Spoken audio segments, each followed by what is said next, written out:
Hello students, मैं हूं नसीमा खातून और आप लोग का स्वागत है मेरे चैनल लर्न विद नसीमा पर। आज मैं लेके आई हूं आप लोग के लिए class 12 political science second book का चैप्टर फर्स्ट, यानी कि राष्ट्र निर्माण की चुनौतियां। आप लोग के चैप्टर फर्स्ट का नाम क्या है? राष्ट्र निर्माण की चुनौतियां। ठीक है, तो इसका हम इस चैप्टर को स्टार्ट करते हैं। इसका पहला जो टॉपिक है वह है नेहरू जी का प्रसिद्ध भाषण। ठीक है, नेहरू जी ने कौन सा भाषण दिया था, कौन सा प्रसिद्ध भाषण दिया था और कब दिया था? 1 नंबर का क्वेश्चन आप लोग का यहाँ से बनता है। तो हम चलते हैं अपने टॉपिक पे कि 14 व 15 अगस्त की मध्य रात्रि को पंडित जवाहरलाल नेहरू ने संविधान सभा को संबोधित करते हुए एक भाषण दिया, जिसे भाग्य वधु से चिर प्रतिष्ठित भेंट के नाम से या ट्रिस्ट विद डेस्टिनी के नाम से जाना जाता है। ठीक है, तो आप लोग को यहाँ से क्वेश्चन बनेगा कि नेहरू जी ने जो भाषण दिया था उसको किस नाम से जाना जाता है? तो उसको भाग्य वधु से चिर प्रतिष्ठित भेंट के नाम से जाना जाता है या फिर ट्रस्ट विद डेस्टिनी के नाम से जाना जाता है। उसके बाद से कब दिया था? तो बच्चों 14 व 15 अगस्त की मध्य रात्रि को दिया था। किसको संबोधित करते हुए दिया था? संविधान सभा को संबोधित करते हुए उन्होंने नेहरू जी ने भाषण दिया था। ठीक है, कब दिया था? 14 व 15 अगस्त की मध्य रात्रि को दिया था। और इसको किस नाम से जानते हैं? भाग्य वधु से चिर प्रतिष्ठित भेंट के नाम से जानते हैं। ठीक है, उसके बाद से हम अपने नेक्स्ट टॉपिक पे चलते हैं कि आज़ादी से पहले किन 2 बातों पर आम सहमति थी, यानी कि आज़ादी से पहले किन 2 बातों पर आम सहमति थी। तो बच्चों आप लोगों को पता होगा कि आज़ादी अभी हम लोग को मिली नहीं, उससे पहले ही जो जनता थी उसकी 2 डिमांड थी, 2 बातें थी जिन्हें वो मनवाना चाहती थी। तो कौन कौन सी बातें थी वो हम देखते हैं। कि पहली बात थी कि आज़ादी के पश्चात लोकतांत्रिक शासन प्रणाली, यानी कि जब हमें आज़ादी मिल जाएगी उसके बाद भारत में कौन सी शासन प्रणाली होगी? लोकतांत्रिक शासन प्रणाली। कौन सी शासन प्रणाली? लोकतांत्रिक शासन प्रणाली भारत के अंदर होगी। उसके बाद से जो दूसरी बात थी वो क्या थी? दूसरी बात थी कि सरकार संपूर्ण समाज के भले के लिए कार्य करेगी, यानी कि जो सरकार जो भी बनेगी आज़ाद भारत में वो किसके लिए काम करेगी? समाज के भले के लिए काम करेगी। ठीक है, तो 2 बातों पर सहमति थी। पहली कौन सी? कि लोकतांत्रिक शासन प्रणाली। दूसरी कौन सी? समाज के भले के लिए कार्य करेगी या समाज का भला। ठीक है, ये हमारा 2 नंबर में क्वेश्चन आप लोग का आता है कि आज़ादी से पहले किन 2 बातों पर सहमति थी। तो आप लोग बता देना कि पहली बात लोकतांत्रिक शासन प्रणाली और दूसरी बात संपूर्ण समाज के भले के लिए कार्य सरकार जो भी बनेगी वो करेगी। ठीक है, उसके बाद हम अपने नेक्स्ट टॉपिक पे चलते हैं कि 14 व 15 अगस्त का दिन खुशी व दुख दोनों का दिन था। कैसे? ये 2 नंबर में ये भी क्वेश्चन आता है कि 14 और 15 अगस्त का जो दिन था वो खुशी के साथ साथ दुख का भी दिन था। तो आप लोग बता दोगे आसानी से कि क्योंकि 14 और 15 अगस्त को क्या हुआ था? भारत और पाकिस्तान आज़ाद हुए थे। ठीक है, तो हम लोग आज़ाद हुए थे इसलिए खुशी का दिन था। दुख का दिन क्यों था वो समझ लो कि इस दिन क्या हो गया था बच्चों। पहला पॉइंट आएगा कि इस दिन भारत का विभाजन हो गया। क्या हो गया? इस दिन भारत का विभाजन हो गया। उसके बाद से दूसरा पॉइंट होएगा कि पूरे भारत में सांप्रदायिक दंगे व हिंसा होने लगी थी। ठीक है, जब भारत का विभाजन हुआ, ठीक है, हिंदुस्तान और पाकिस्तान में, तो क्या हुआ कि लोग धर्म के नाम पर एक दूसरे से लड़ने लगे, मारकाट करने लगे, एक दूसरे को जान से मारने लगे। जहाँ मुस्लिम ज़्यादा थे वो हिंदुओं को मारने लगे और जहाँ हिंदू ज़्यादा थे वो मुसलमानों को मारने लगे। और तीसरा पॉइंट इसमें क्या आ जाएगा कि जो लाखों लोग थे वो क्या होगा? बेघर हो गए। ठीक है, लाखों लोगों को अपना घर छोड़कर जाना पड़ा, यानी कि जो पाकिस्तान में थे उन्हें हिंदुस्तान आना था हिंदुओं को, और जो मुसलमान भारत में थे उनको पाकिस्तान जाना था। तो लोगों को अपना घर बार सब छोड़कर कहाँ जाना पड़ा? पाकिस्तान या फिर हिंदुस्तान जाना पड़ा, जिससे कि बोला गया कि लाखों लोगों को क्या होगा? बेघर होगा, उनको अपना घर बार सब कुछ छोड़कर अपनी संपत्ति छोड़कर जाना पड़ा। तो इसीलिए क्या था? खुशी के साथ साथ दुख का दिन था। खुश तो इसलिए थे कि हम आज़ाद हो गए थे, लेकिन दुख इसलिए थे कि विभाजन हो गया था, सांप्रदायिक दंगे हो रहे थे और लोग बेघर हो गए थे। ठीक है, उसके बाद से हम अपने नेक्स्ट टॉपिक पे चलते हैं जो कि मोस्ट इंपोर्टेंट टॉपिक है आप लोगों के इस चैप्टर का, राष्ट्र निर्माण की चुनौतियां। ठीक है, इसमें आप लोगों का 6 मार्क्स का क्वेश्चन बनता है। ठीक है, बहुत इंपॉर्टेंट क्वेश्चन है। अभी आप लोग के जो फर्स्ट टर्म के एग्जाम हुए, मिड टर्म एग्जाम जो हुए उसमें ये क्वेश्चन आया भी था। ठीक है, तो 6 मार्क्स का क्वेश्चन ये बनता है। तो अच्छे से समझना इस क्वेश्चन को कि राष्ट्र निर्माण की चुनौतियां। बेटा पहले इस टॉपिक को समझ लो कि राष्ट्र निर्माण की चुनौतियां, यानी कि राष्ट्र मतलब क्या? देश, निर्माण मतलब बनाना। तो देश को बनाने में कौन कौन सी समस्या आती है, यानी कि जो हम आज़ाद हो गए थे तो अपने हमारे आज़ाद भारत के सामने कौन कौन सी समस्या आई थी। तो जो सबसे महत्वपूर्ण और जो सबसे बड़ी समस्या थी वो क्या थी बच्चों? वो थी एकता के सूत्र में बांधना। यानी कि भारत जब आज़ाद हो गया था तो भारत को एकता के सूत्र में बांधना था। जैसे कि भारत, आप लोग को बताया कि भारत विविधताओं वाला देश है। यहाँ पर हर धर्म के लोग रहते हैं, हिंदू, मुस्लिम, सिख, ईसाई। ठीक है, अमीर, गरीब, पढ़े लिखे, अनपढ़, सब प्रकार के लोग यहाँ पर रहते हैं। तो सभी लोगों को क्या करना था? एकता के सूत्र में बांधना था। क्योंकि हम आज़ाद हुए थे, फिर विभाजन हो गया था, तो हिंदू मुस्लिम में क्या हो गया था, बैर हो गया था, मतलब हिंदू मुस्लिम आपस में लड़ रहे थे। तो सबसे बड़ी चुनौती क्या थी, सबसे बड़ी यही चुनौती थी कि हिंदू मुस्लिम सिख ईसाई को क्या करना है, एकता के सूत्र में बांधना है, भाईचारे के साथ सबको रहना है भारत के अंदर, ठीक है। उसके बाद से जो दूसरा पॉइंट था वो क्या था, लोकतंत्र को स्थापित करना, क्योंकि पहले ही जनता ने मांग करी थी कि जब भारत आज़ाद हो जाएगा तो कौन सा शासन प्रणाली होगी, लोकतांत्रिक शासन प्रणाली होगी। तो दूसरी सबसे बड़ी चुनौती क्या थी, लोकतंत्र की स्थापना करना, ठीक है। उसके बाद से तीसरी चुनौती पर हम चलते हैं। तीसरी चुनौती क्या थी, समाज का विकास करना। अब जब हम आज़ाद हुए थे तो भारत की अर्थव्यवस्था क्या थी बच्चों, भारत की अर्थव्यवस्था बिल्कुल गिर चुकी थी, हम मतलब एकदम गरीबी की रेखा पर आ चुके थे। तो हमें क्या करना था, जल्द से जल्द अपना विकास करना था। और विकास कैसे होगा, जब हमारे समाज का विकास होगा। तो समाज का विकास करना क्या थी हमारे लिए तीसरी सबसे बड़ी चुनौती थी, ठीक है। तो पहली चुनौती एकता के सूत्र में बांधना, दूसरी चुनौती लोकतंत्र की स्थापना करना, तीसरी लोकतंत्र की स्थापना करना क्यों सबसे बड़ी चुनौती थी बच्चों, पहले समझ लो। लोकतंत्र की स्थापना करना सबसे बड़ी चुनौती इसलिए थी कि भारत जो था, भारत में क्या था, अलग अलग धर्म के अलग अलग जाति के लोग थे, पढ़े लिखे भी लोग थे, अनपढ़ लोग भी थे, ठीक है। उसके बाद से अमीर भी थे, गरीब भी थे, सभी धर्म के लोग थे। तो सबको क्या करना था, मतलब कि सबके लिए कानून बनाने थे। तो इसलिए क्या थी, ये सबसे बड़ी चुनौतियाँ थी हमारे देश के लिए। सबसे बड़ी दूसरी चुनौती क्या थी, लोकतंत्र को स्थापित करना। और तीसरी चुनौती क्या थी, समाज का विकास करना या समाज का भला करना, ठीक है। उसके बाद हम अपने नेक्स्ट टॉपिक पे चलते हैं। नेक्स्ट टॉपिक है हमारा द्विराष्ट्र सिद्धांत, ठीक है। क्या है, द्विराष्ट्र सिद्धांत। तो द्विराष्ट्र सिद्धांत आप लोग एग्जाम में अभी भी आया था मिड टर्म में कि द्विराष्ट्र सिद्धांत क्या था। तो द्विराष्ट्र सिद्धांत समझ लो, द्वि का मतलब होता है दो, राष्ट्र का मतलब होता है देश, और सिद्धांत आप लोगों का दो देशों का सिद्धांत। तो फर्स्ट पॉइंट है हमारा, मुस्लिम लीग के नेता मोहम्मद अली जिन्ना ने द्विराष्ट्र सिद्धांत की मांग की। तो बच्चों एक मार्क्स का क्वेश्चन यहाँ से बनता है कि मोहम्मद अली जिन्ना कौन थे। तो मोहम्मद अली जिन्ना मुस्लिम लीग के नेता थे। कौन थे, मुस्लिम लीग के नेता थे।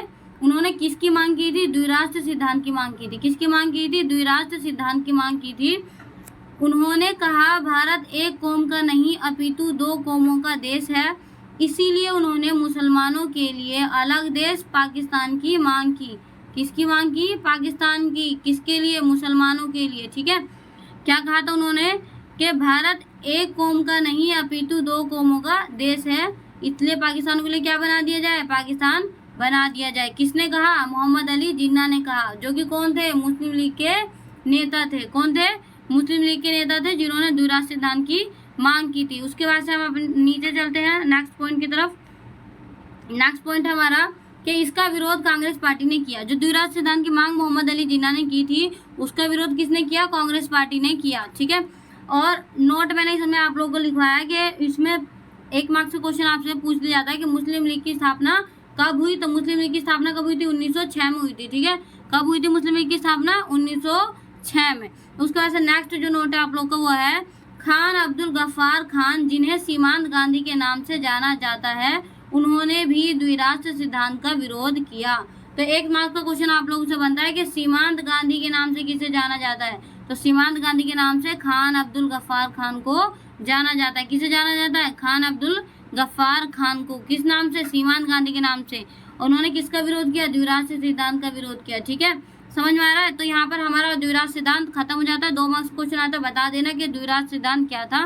तो द्विराष्ट्र सिद्धांत की मांग मोहम्मद अली जिन्ना ने की थी। उन्होंने कहा था कि भारत एक कौम का नहीं अपितु दो कौमों का देश है, इसीलिए मुसलमानों के लिए अलग देश पाकिस्तान की उन्होंने मांग की थी, जिसका विरोध किसने किया, कांग्रेस पार्टी ने किया, साथ साथ खान अब्दुल गफ्फार खान ने भी किया, ठीक है। समझ में आ गया। उसके बाद से नेक्स्ट टॉपिक की तरफ चलते हैं हम लोग। नेक्स्ट टॉपिक हमारा विभाजन की प्रक्रिया, ठीक है।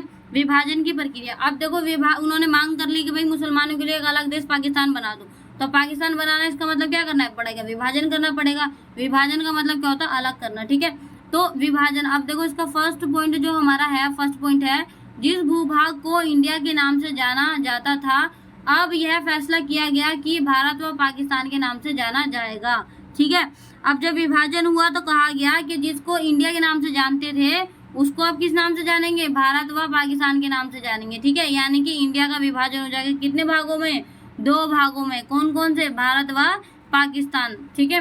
उसके बाद से नेक्स्ट पॉइंट है हमारा, विभाजन धार्मिक बहुसंख्या के आधार पर होगा।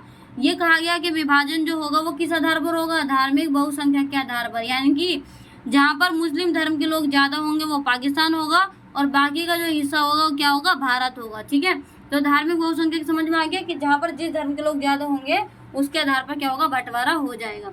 उसके बाद से नेक्स्ट पॉइंट है हमारा, जहाँ जहाँ मुस्लिम बहुसंख्यक होंगे वह हिस्सा पाकिस्तान व शेष हिस्सा भारत होगा। ठीक है, क्या कहा गया कि जहाँ जहाँ मुसलमान बहुसंख्यक होंगे वहाँ वो क्या होगा, पाकिस्तान हो जाएगा, और जो बाकी का जो हिस्सा बचेगा वो क्या हो जाएगा, भारत हो जाएगा। उसके बाद से नेक्स्ट पॉइंट है हमारा, नेक्स्ट पॉइंट क्या बचा हमारा कि विभाजन जितना आसान लगता है उतना आसान नहीं था।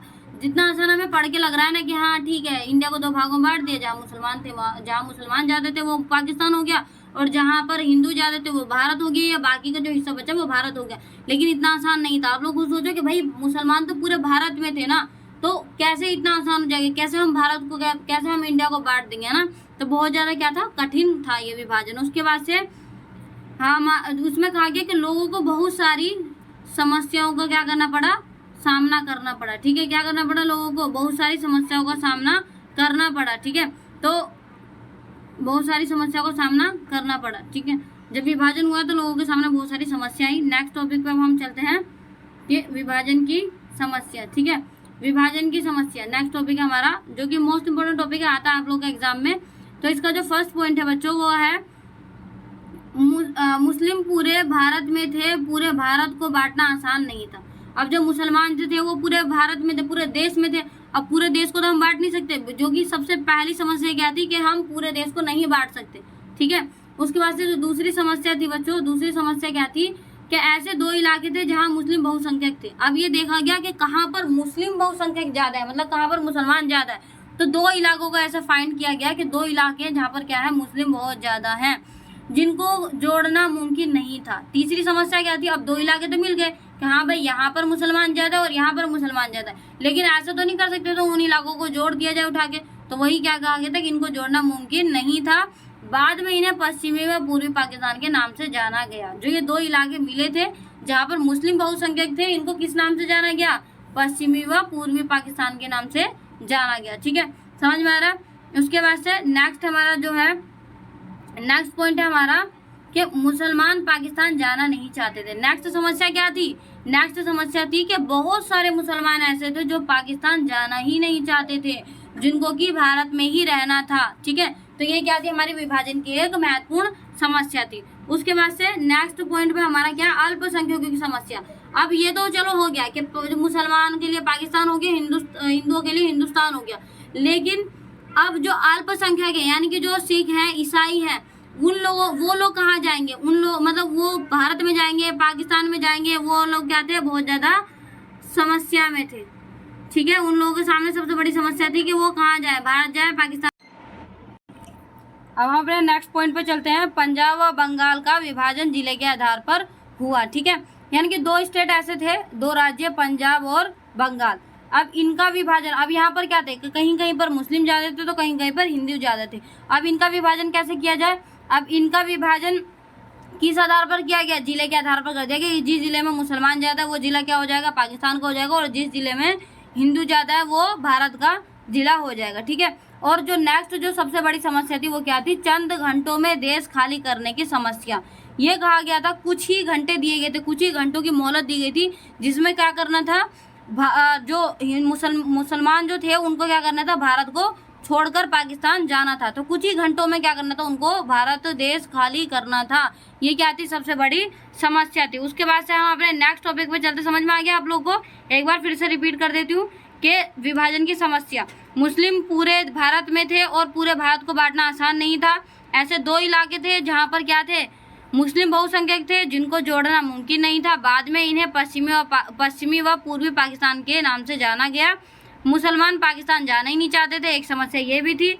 दूसरी समस्या क्या थी, अल्पसंख्यकों की समस्या, यानी कि जो संख्या में कम थे, जैसे कि सिख धर्म के लोग, ईसाई धर्म के लोग। अब इन ये धर्म के लोग कहाँ जाएंगे, ये पाकिस्तान जाएंगे या हिंदुस्तान जाएंगे, पाकिस्तान में रहेंगे, हिंदुस्तान में रहेंगे, इनके सामने ये सबसे बड़ी समस्या थी। ये बिल्कुल कंफ्यूज हो चुके थे। उसके बाद से नेक्स्ट हमारा जो समस्या थी वो थी पंजाब व बंगाल की। ये जो दो राज्य ऐसे थे, इनमें क्या था, कहीं कहीं पर मुसलमान ज्यादा थे तो कहीं कहीं पर हिंदू ज्यादा थे। तो इनका विभाजन किस आधार पर किया गया, जिले के आधार पर किया गया। और नेक्स्ट जो सबसे बड़ी समस्या थी वो थी चंद घंटों में देश खाली करने की समस्या, यानी कि कुछ ही घंटे दिए गए थे लोगों को देश खाली करने के लिए। ठीक है, उसके बाद से अब हम अपने नेक्स्ट टॉपिक पे चलते हैं। नेक्स्ट टॉपिक है हमारा विभाजन की समस्या। इसमें क्या है बच्चों, इसमें ये हो गई है गड़बड़, विभाजन की समस्या नहीं है बल्कि क्या है, विभाजन के परिणाम है। क्या है, विभाजन के परिणाम के क्या क्या परिणाम हुए। अब विभाजन तो हो गया, बट भी गया, सब कुछ हो गया, तो उसके क्या क्या परिणाम हुए। तो आप लोग इसको करेक्ट कर लेना, गलती हो गई सॉरी, ठीक है। तो विभाजन के परिणाम है ये। अब इसमें हमारा जो हमारा पहला परिणाम है वो क्या था, विभाजन का पहला परिणाम था सांप्रदायिक दंगे, ठीक है।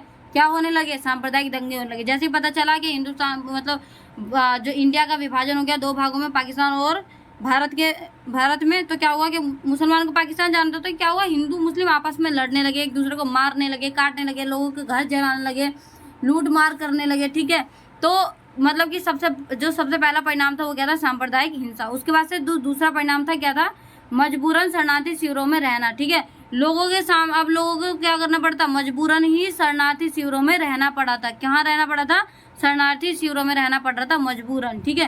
क्योंकि उन लोगों को कहाँ जाना था, पाकिस्तान या फिर भारत आना था। तो अब क्या कर सकते थे, उनको शरणार्थी शिविरों में रहना पड़ रहा था, क्योंकि कोई भी अपनी जान नहीं गंवा सकता। तो अपनी जान बचाने के लिए उन्हें कहाँ रहना पड़ रहा था, शरणार्थी शिविरों में रहना पड़ रहा था। उसके बाद से जो हमारा नेक्स्ट परिणाम था वो क्या था, अचानक स्थानांतरण। मैंने अभी आप लोग को बताया कि कुछ ही घंटों की मोहलत दी गई थी, कुछ ही घंटे दिए गए थे और कहा गया था कि आपको क्या करना है, देश खाली करना है, ठीक है। तो अचानक से स्थानांतरण होता, अचानक से लोग को अपना घर बार छोड़कर जाना पड़ा था। और कितना कठिन होगा अपना घर बार छोड़कर जाना, अपनी संपत्ति छोड़कर जाना, ठीक है, अपना परिवार और अपने बचपन की यादें छोड़कर जाना, ठीक है। तो अचानक स्थानांतरण हुआ था, ये क्या थी, तीसरी सबसे बड़ी समस्या थी, या तीसरी सबसे बड़े परिणाम था सॉरी, ठीक है। उसके बाद से नेक्स्ट जो हमारा परिणाम था वो क्या था, महिलाओं की हत्या, बलात्कार और जबरन शादी। अब विभाजन, एक तो विभाजन की समस्या थी कि विभाजन हो रहा था, लेकिन उसी में ही क्या कर जा रहा था, महिलाओं की हत्या कर दी जा रही थी, महिलाओं के बलात्कार हो रहे थे। कितनी शर्मनाक बात है कि महिलाओं का बलात्कार किए जा रहे थे उस समय, और जबरन शादी कर ले रहे थे लोग। जो मुस्लिम लोग थे वो हिंदुओं से शादी कर रहे थे, और जो हिंदू लोग थे वो मुसलमानों से शादी जबरदस्ती कर रहे थे, ठीक है। तो आप लोग सोचना कि कितना कठिन समय था वो, ठीक है। उसके बाद से नेक्स्ट हमारा जो परिणाम है वो संपत्ति का बंटवारा। ऐसा ही नहीं हुआ कि खाली देश का बंटवारा हुआ, देश के साथ साथ हमारे जमीन का बंटवारा हुआ, संपत्ति का बंटवारा, मतलब कि जो रेलवे स्टेशन है वो बांट दिए गए, सरकारी कर्मचारी बांट दिए गए, हवाई जहाज जो थे वो बांट दिए गए, मतलब जो जो चीज़ें थी उनको क्या कर दिया गया, उनका बंटवारा कर दिया गया, मतलब कि उनको आधा आधा बांट दिया गया भारत और पाकिस्तान के बीच में। और जो लास्ट सबसे बड़ी परिणाम था वो क्या था कि बताया जाता है कि लगभग 80 लाख लोग बेघर हो गए थे। लगभग 80 लाख लोगों को क्या करना पड़ा था, अपना घर बार छोड़कर दूसरे देश जाना पड़ा था, ठीक है। समझ में आया आप लोगों को, परिणाम समझ में आया विभाजन के परिणाम। पहला परिणाम सांप्रदायिक हिंसा, ठीक है, पहला परिणाम क्या था, सांप्रदायिक हिंसा। दूसरा परिणाम क्या था, मजबूरन शरणार्थी शिविरों में रहना। तीसरा क्या था, अचानक स्थानांतरण। चौथा महिलाओं की हत्या, बलात्कार व जबरन शादी। उसके बाद से पांचवा हमारा था संपत्ति का बंटवारा, यानी कि सब चीज़ का बंटवारा हो गया था, रेलवे स्टेशनों का, सरकारी कर्मचारियों का। और लास्ट हमारा जो वो था परिणाम, वो क्या था, लगभग 80 लाख लोगों को बेघर होना पड़ा था। उसके बाद से हम अपने नेक्स्ट टॉपिक पर चलते हैं, आज़ादी के समय गांधी जी। बहुत सारे लोग क्वेश्चन करते हैं कि आज़ादी के समय गांधी जी कहाँ थे, गांधी जी क्या कर रहे थे, गांधी जी ने विभाजन को क्यों नहीं रोका, गांधी जी ने क्यों नहीं इस सांप्रदायिक दंगों को रोका, हिंसा को रोका, ठीक है। तो गांधी जी, हम अपने चलते हैं इस पर, गांधी जी के आज़ादी के समय गांधी जी, ठीक है। तो पहला पॉइंट हमारा है, आज़ादी के समय गांधी जी कलकत्ता में थे। कहाँ पर थे, कलकत्ता में हमारे गांधी जी आज़ादी के समय थे। देश में हो रही हिंसा से बहुत दुखी थे। जब उनको पता चला कि इस प्रकार से हिंसा पूरे देश में हो रही है, मुस्लिम हिंदू को नहीं छोड़ रहे, हिंदू मुस्लिम को नहीं छोड़ रहे, तो वो उससे क्या हुआ, बहुत ज़्यादा दुखी हुए। गांधी जी ने हिंसा को रोकने के लिए अपील की। उन्होंने कहा कि भाई हिंसा मत करो, हम लोग क्या है, भाई भाई है, हिंदू मुस्लिम क्या है, भाई भाई है, आपस में मत लड़ो। उन्होंने हिंसा को रोकने की अपील की। उसके बाद से नेक्स्ट पॉइंट है हमारा कि उसके बाद से जब उन्होंने अपील की, फिर वो कहाँ आ गए, दिल्ली आ गए। उन्होंने क्या करा, उपवास रखा। उन्होंने कहा कि अगर आप लोग ऐसे ही लड़ते रहोगे तो मैं खाना नहीं खाऊंगा। उन्होंने क्या करा, उपवास रखा हिंसा को रोकने के लिए, और लोगों ने उनकी बात को मान भी लिया और क्या कहते हैं, हिंसा को रोक दिया। उसके बाद से लास्ट इसमें क्या होता है, 1 नंबर का क्वेश्चन बनता है बच्चों यहाँ से, ये इंपॉर्टेंट है, ठीक है, कि 30 जनवरी 1948 को नथुराम गोडसे ने गांधी जी को गोली मारकर हत्या कर दी, ठीक है। तो यहाँ से क्वेश्चन पूछा जाता है कि गांधी जी की हत्या कब हुई, तो 30 जनवरी 1948 को हुई। किसने करी, नथुराम गोडसे ने की। किसने करी, नाथुराम गोडसे ने की। कब करी, 30 जनवरी 1948 को करी, ठीक है। समझ में आ गया आप लोगों को। गांधी जी आज़ादी के समय कहाँ थे, तो तो कलकत्ता में थे, उसके बाद से वो दिल्ली आए, उन्होंने हिंसा रोकने की अपील करी, उन्होंने उसके लिए उपवास भी रखा और हिंसा रुक भी गई, क्योंकि गांधी जी को बहुत ज़्यादा लोग, गांधी जी की बातों को बहुत ज़्यादा लोग मानते थे, इसीलिए उन्होंने क्या करा, गांधी जी की बात को मानकर हिंसा को रोक दी। और फिर क्या हुआ, 23 जनवरी 1948 को नाथूराम गोडसे ने उनको गोली मारकर हत्या कर दी। उसके बाद से हम अपने नेक्स्ट टॉपिक पे चलते हैं, जो कि है रजवाड़ों से क्या अभिप्राय है। ठीक है, रजवाड़ों से क्या अभिप्राय है। ठीक है, तो 2 नंबर में क्वेश्चन आता है, आप लोग को 2 मार्क्स में आता है क्वेश्चन। ठीक है, कि रजवाड़ों से क्या अभिप्राय है, या रजवाड़ों से आप क्या समझते हैं, रजवाड़ों का क्या अर्थ होता है, तो आप लोग बता देना कि ऐसे स्थान जहां राजाओं का शासन हो उन्हें क्या कहते हैं, रजवाड़े कहते हैं। ठीक है, यानी कि जहां पर राजाओं का शासन होता है उसको क्या कहते हैं, रजवाड़े कहते हैं। ठीक है, इजी भाषा में लिखा है मैंने कि जहां पर राजाओं का शासन होता है उसे क्या कहते हैं, रजवाड़े कहते हैं। तो आज़ादी के समय भारत में कितने रजवाड़े थे, तो आज़ादी के समय भारत में 565 रजवाड़े थे। ठीक है, आप समझ लो 565 रजवाड़े। 1 मार्क्स का क्वेश्चन यहाँ से भी आता है कि भारत में कितने रजवाड़े थे, कितने 565 रजवाड़े थे। ठीक है, कभी कभी इसको रियासतें भी बोल देता है कि कितनी रियासतें थी, तो 565 रियासतें थी। उसके बाद से अंग्रेजों ने यह घोषणा की थी कि ब्रिटिश शासन समाप्त होने के बाद रजवाड़े भी आज़ाद होंगे। अब अंग्रेजों ने देखो, अंग्रेजों की चाल देखो, उन्होंने क्या करा, भारत में फूट डालने की कोशिश करी कि उन्होंने भारत और पाकिस्तान का विभाजन तो कर दिया, साथ साथ में उन्होंने ये भी घोषणा कर दी कि रजवाड़े भी आज़ाद हो जाएंगे जब ब्रिटिश शासन समाप्त हो जाएगा। तो ठीक है, तो अब तो भाई भारत के जो नेता थे उन लोगों को पता चल गया था कि अब क्या हुआ, भारत का टूटना तय है। अगर ऐसे ही होता रहा तो क्या होगा, भारत क्या हो जाएगा, टूट जाएगा। ठीक है, तो क्या हुआ कि अब भाई सारे जितने भी नेता थे वो चिंता में आ गए कि जिससे कि देश टूटने जाने का खतरा पैदा हुआ। जब उन्होंने ये घोषणा करी तो उससे क्या हुआ, देश टूट जाने का खतरा पैदा हो गया कि अब तो देश टूट जाएगा। लेकिन उन नेताओं में से एक नेता थे सरदार वल्लभ भाई पटेल। वो क्या हुए, वो आगे आए, उन्होंने कहा कि मैं भारत को टूटने नहीं दूंगा, जितने भी रजवाड़े सबको क्या करवाऊंगा, भारत में विलय करवाऊंगा। ठीक है, तो हमारा जो नेक्स्ट पॉइंट है वो है रजवाड़ों के विलय में सरदार वल्लभ भाई पटेल ने महत्वपूर्ण भूमिका निभाई। उन्होंने अपनी सूझबूझ से, अपनी समझदारी से सारे जितने भी रजवाड़े थे उनको भारत में विलय करवाया। ठीक है, तो यहाँ पर क्या होता है, हमारा जो चैप्टर है उसका पार्ट 1 खत्म हो जाता है। पार्ट 2 में जल्दी लेके आऊँगी। आप लोग को मेरी वीडियो कैसी लगी ज़रूर बताना। अगर आप लोग को मेरी वीडियो अच्छी लगी तो कमेंट करना, लाइक करना और सब्सक्राइब करना और अपने दोस्तों में शेयर करना। ठीक है, और thanks for watching my video.